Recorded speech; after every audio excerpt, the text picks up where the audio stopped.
Terima kasih. Panggilan kenabian, betul.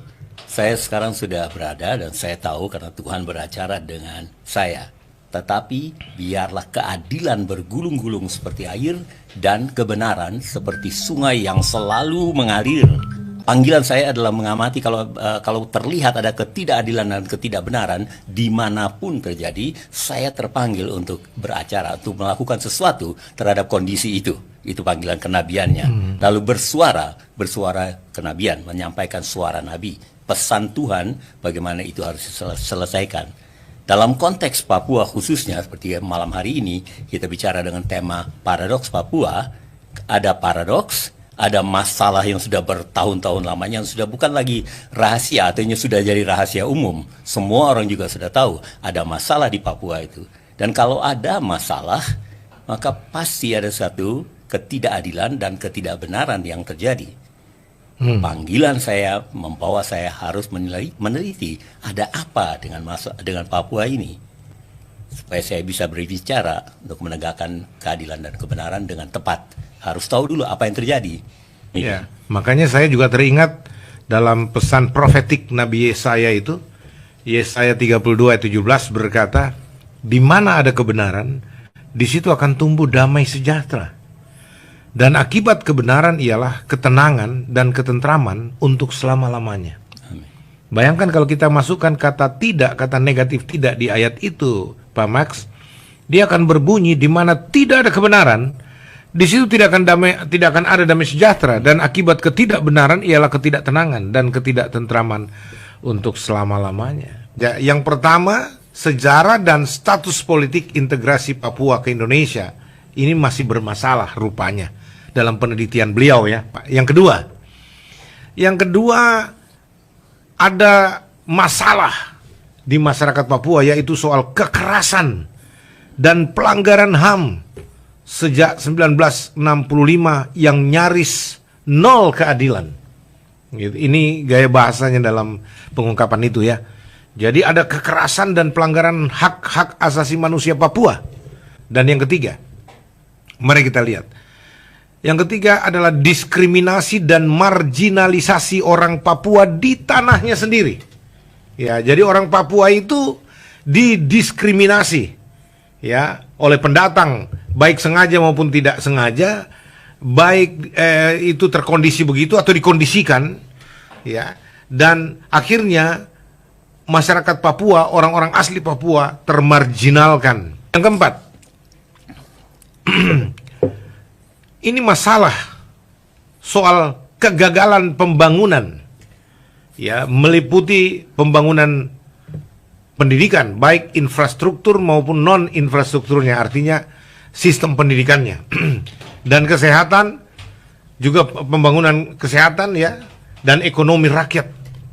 Ini boleh dikategorikan gagal.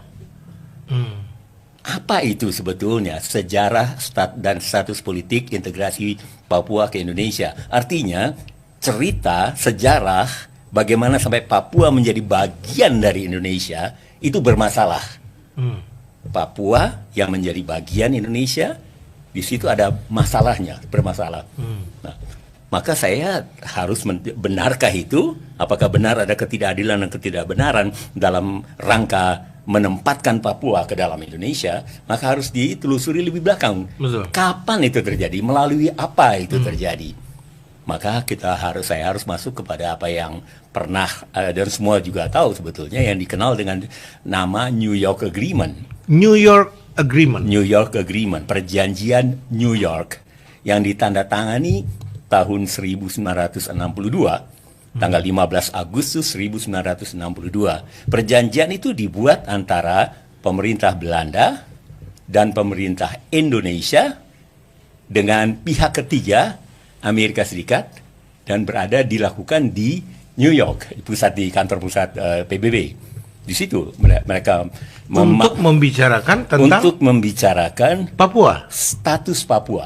Oh, status Papua. Status politik Papua. Oke. Status politik Papua. Dan ada di dalam pembicaraan itu diputuskan yang disebut New York Agreement bahwa Papua harus menentukan sendiri dia mau kemana.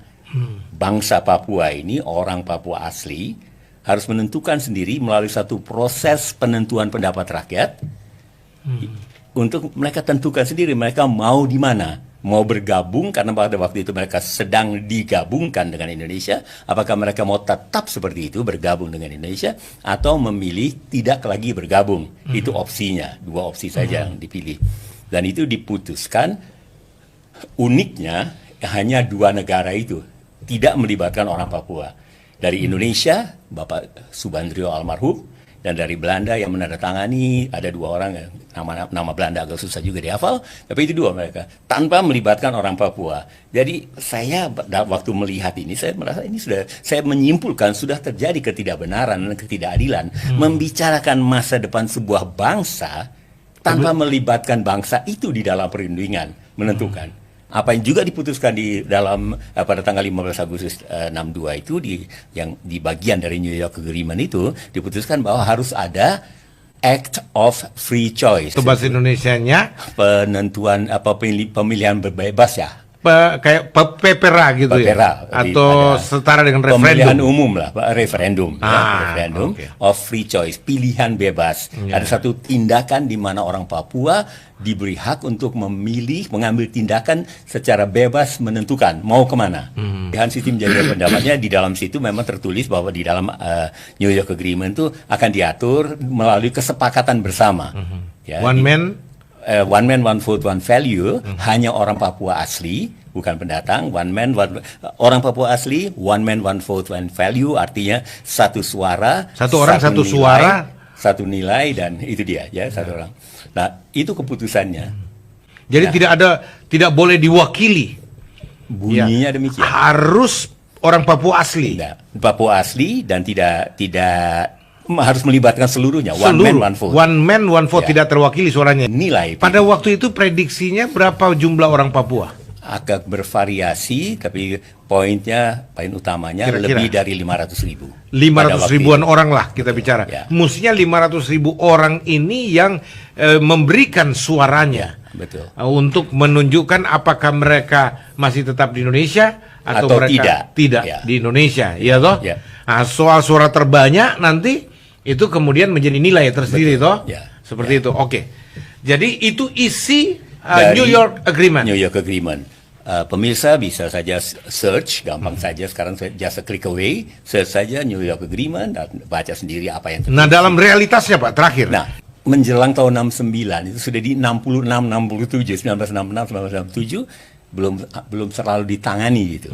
Deadline-nya 69. Ya. Bahkan di tahun 1967 waktu Pak Soeharto sudah menjadi presiden, Pak Soeharto sudah menandatangani kontrak kerja dengan Freeport sebelum referendum itu dilakukan, diadakan referendum atau pepera itu pepera, ya. Kok bisa ya? Jadi itu yang terjadi. Pak Soeharto tanda tangan 67, sedangkan peperanya belum dilaksanakan. Ya, orang Papua belum izinkan, sudah dieksplorasi gimana? Ya, orang Papua belum menetapkan apakah mereka akan tetap di Indonesia atau tidak. Kalau mereka sudah menetapkan mereka akan tetap di Indonesia, gabung di Indonesia, ya silahkan pemerintah pusat, karena negara kesatuan, pemerintah pusat menentukan. Belum ada PPRA. Belum dilakukan PPRA-nya. Kontrak kerja 30 tahun untuk Freeport dengan Freeport sudah dilakukan. Maka kita bisa berasumsi akan ada usaha apapun untuk mempertahankan Papua. Ini asumsi yang logis. Ya, untuk mempertahankan Papua tetap ada di Indonesia supaya kontrak kerja ini bisa berlanjut, dan hampir pasti pihak yang bagian dari kontrak kerja ini, dalam konteks ini Amerika, tentu akan mendukung supaya kontrak kerja mereka berjalan terus. Ini saya bicara konklusi logis saja, tanpa menuduh. Ya, betul. Ya, tanpa menuduh. Ya. Nah, 30 tahun ya. 30 tahun dari 67. Dari 1960. Sampai sekarang sudah berapa puluh tahun? Sudah diperpanjang, Pak. Sudah diperpanjang. Oke. Ya, Oke, final, Pak. Ya, jadi lalu terjadilah PPRA itu. Maka terpaksa harus ada PPRA. Iya, 500.000 orang Papua kumpul. Tidak, Bapak. Hah? Tidak. Ini referendum loh. Ini Baik. untuk penentuan pendapat rakyat. Baik. Rakyat Papua, bukan rakyat Betul. lain loh. Berdasarkan New York Agreement. New York Agreement itu.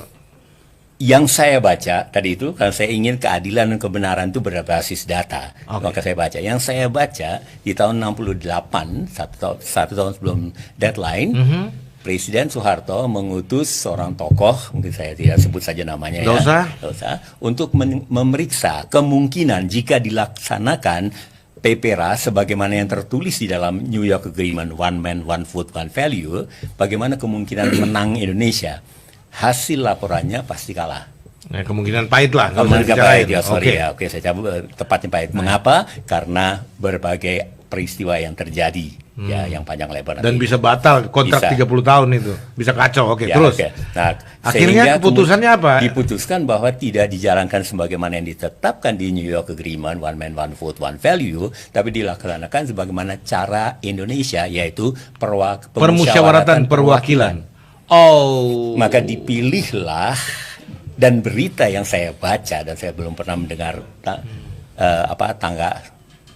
pembatalannya atau tantangan atau menyatakan tidak benar, yang memilih itu ya juga TNI, tentara yang memilih.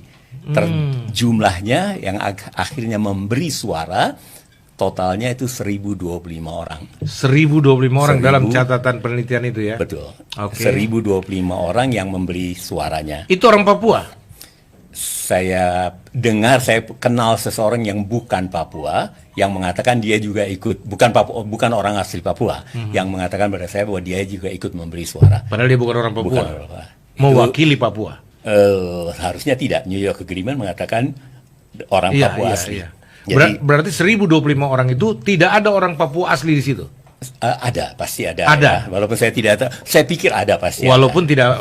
tidak memenuhi tuntutan New York Agreement. Walaupun 1025 orang itu seluruhnya memang orang Papua asli, tapi itu masih tidak memenuhi ketentuan 15 Agustus 62 itu. Kenapa? One man, one vote, one value seluruhnya. Semua orang asli Papua yang dewasa, adults, yang sudah pria wanita semua yang dewasa. Yang diperkirakan totalnya sekitar 500.000, itu angka yang sangat moderat lah. Ada yang sampai ke 800.000 ya, namanya statistik, sampai sekarang pun kita belum terlalu pasti tentang statistik. Oke. Ya, begitu. Lalu dibuatlah satu cara pemusyawaratan perwakilan, dipilih 125 orang, 1025 orang.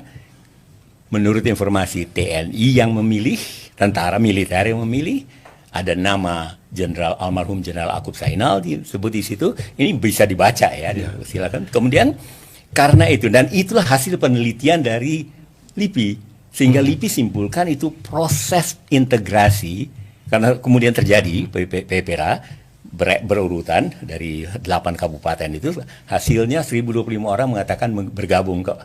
Sepertinya.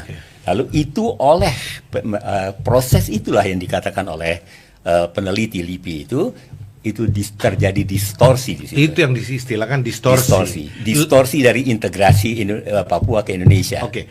Hasilnya dilaporkan ke PBB. Oh, pelaksanaannya, ya betul. Hasilnya dilaporkan ke PBB. Pada waktu itu memang bisa baca. Diterima oleh PBB? Dicatat. Ya, dicatat. Bukan diterima. Bukan dikeluarkan resolusi yang memutuskan telah terjadi, telah secara sah pada 1025 orang ini suara mereka telah memindahkan Papua sah berada di bawah Indonesia. Keputusan itu tidak ada. Tapi yang ada adalah dicatat. Menjadi catatan saja. Dicatat oleh bahwa telah terjadi peristiwa itu, proses itu, tapi tidak ada keputusan apakah itu merupakan sudah menjadi sah milik Indonesia atau tidak. Nah, LIPI menyimpulkannya sebagai akar masalah pertama dan utama. Bagaimana sampai Papua menjadi bagian Indonesia, dengan bahasa moderat dikatakan di situ terjadi distorsi. Sejarah dan status politik Papua. Sejarah Papua dan status politiknya menjadi bagian dari NKRI menurut penelitian Pak Muridan, almarhum Muridan dan teman-temannya, di situ ada distorsi, di situ ada masalah. Itu akar pertama, lalu pasti konsekuensi logisnya akar kedua, ketiga, keempat. Bahwa ketika orang Papua dengan protesnya untuk meminta ulang PPRA itu karena mereka merasa tidak dilibatkan sepenuhnya, Nah, disinilah terjadi kekerasan demi kekerasan dan pelanggaran-pelanggaran hak asasi manusia terjadi. Karena konsekuensi logisnya tadi, orang Papua tentu tidak menerima proses integrasi yang cacat hukum ini. Terjadi resistensi, perlawanan ini tentu bisa berpotensi terjadinya pelanggaran HAM. Dan memang sejarah mencatat luar biasa terjadi. Di internasional sudah berbunyi juga. Bergolak juga. Bergolak, dipimpin oleh Desmond Tutu supaya referendum itu diulangi.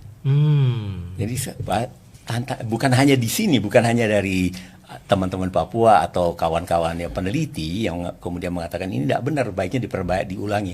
Internasional juga sejak Pak Soeharto turun bergolak itu. Perintah itu. Dan saya dengar itu menimbulkan ini isu-isu saja. Justru saya mau cari kebenarannya, apa benar atau tidak. Isu-isunya dari distorsi yang terjadi ini, maka kemudian itu berkaitan apa ada hubungannya atau tidak. Kennedy ditembak, Sekjen PBB ketika itu juga mati dalam kecelakaan pesawat dengan penyanyi kesayangan saya Jim Reeves. Ya, dan itu saya baca di salah satu buku, dan Pak Erari juga kasih tahu itu betul, itu ada di situ. Tapi nanti Pak Erari sendiri yang terangkan. Lalu kemudian di dalam negeri konon kabarnya Soekarno meninggal juga karena hal terkait ini disinyalir. Tidak ada yang bisa memastikan. Saya pun karena membaca mensinyalir. Sinyalir itu bahasa keren sekarang itu diduga. Oke, Pak, biasa. Pak Petrus, coba ungkapkan dari hati Anda sebagai anak-anak Papua yang menginginkan apa? Wah, 1 minggu setelah merdeka Papua, ingat Soekarno mengatakan dalam Trikora itu, 3 komando itu, bubarkan negara boneka Papua bikinan Belanda. Bubarkan negara boneka Papua. Ini kata negara bentukan ya. Belanda. Bentukan Belanda. 2. Kibarkan merah putih di seluruh Irian Barat, tanah air Indonesia. Masih nama Irian Barat waktu itu. 3. Mobilisasi umum merebut Irian Barat, tanah air Indonesia. Jadi dalam rangka Trikora itu, 19 Desember 1961, Hatta mengingatkan Soekarno, Wakil Presiden, untuk Irian jangan diambil. Jangan diambil dulu. Dimasukkan karena suatu ketika ke depan, perjalanan waktu, Indonesia akan dituduh dia imperialis. Kenapa bisa berpikir begitu? Dugaan. Karena apa? Hatta melengkapi kalimat dia bahwa Irian itu bukan ras Melayu. Tidak sama. Saya ulangi. Hatta berkata Irian itu bukan ras Melayu. Tapi ras Melanesia. Ingat ini baik. Tuhan dan iblis tahu ini. Mengapa saya harus menyebut Tuhan? Karena tadi Bapak Duta Besar ini mengawali acara diskusi kita ini, dia mengangkat firman Allah. Kalau hari ini Indonesia mengatakan sulit menyatukan orang Papua karena sukunya banyak, saya mau kasih tahu satu fakta mengapa Yesus bisa menyatukan sekian ratus suku di Papua ketika Otto dan Geisler tiba di Mansinau. Rusak meja, jangan pukul-pukul meja dulu. Ingat itu. Ingat itu. Ini bukan karangan Petrus Vasilike. Amin. Saya setuju itu. Artinya Petrus 5 ayat 8 yang saya sampaikan di sini. Dua hamba Tuhan bisa satukan seluruh masyarakat Papua dengan berbagai suku. Yesus dulu. Misi Amanat Agung. Itu dulu. Karena bicara Papua tidak bisa berdiri secara politik, secara hukum, atau hak asasi manusia saja. Tapi ingat, rambut di kepala saya, rambut saya yang keriting ini, Tuhan Allah tahu. Matius 10 ayat 3. Ekonomi Indonesia dari mana sumbernya kalau bukan dari Papua? Fakta. Bukan dari Papua, belum dari Papua. Tapi justru karena Indonesia miskin waktu itu, tidak ada sumber daya alam, Soekarno memutuskan invasi Papua Irian, aneksasi Irian Barat. Karena apa? Di sana ada emas. Alan Dulles tadi. Dengan demikian, saya harus menyampaikan satu hal, bahwa Freeport itu milik CIA. Milik CIA. Gitu. Karena Alan Dulles datang ke Indonesia bertemu Soekarno. Dia bicara begitu. Ya, saya beritahu pastor di ruangan ini beberapa jam yang lalu. Ambil aja Freeport itu. Yang penting Irian Barat tidak lepas. Dari Indonesia. Akhirnya apa hasilnya? Indonesia hanya dikasih 9,3, sekian persen saham yang kemarin pastor tanya saya. Bukan. Yang kedua, kantor pusat Freeport Indonesia ada di Kuningan. Kenapa nggak di Ya, Tembagapura? karena PMA, Undang-Undang Penanaman Modal Asing. Oh. Republik Indonesia. Irian Barat belum milik Indonesia. Ingat itu dulu. Oh. Ini satu catatan kebenaran yang dinaungi oleh firman Allah, Otto dan Geisler. Episode 58 tadi. Iya. Oke, kita terus. Oke. Kita dayung terus ya. Jadi sebagai anak Papua, apa yang Anda inginkan? Saya sebenarnya? mohon, kemelut kehidupan di Papua yang tadi akhirnya Tuhan Allah melalui penelitian saudara Muridan tadi atas nama LIPI itu, mari kita duduk bicara. Mari kita duduk bicara.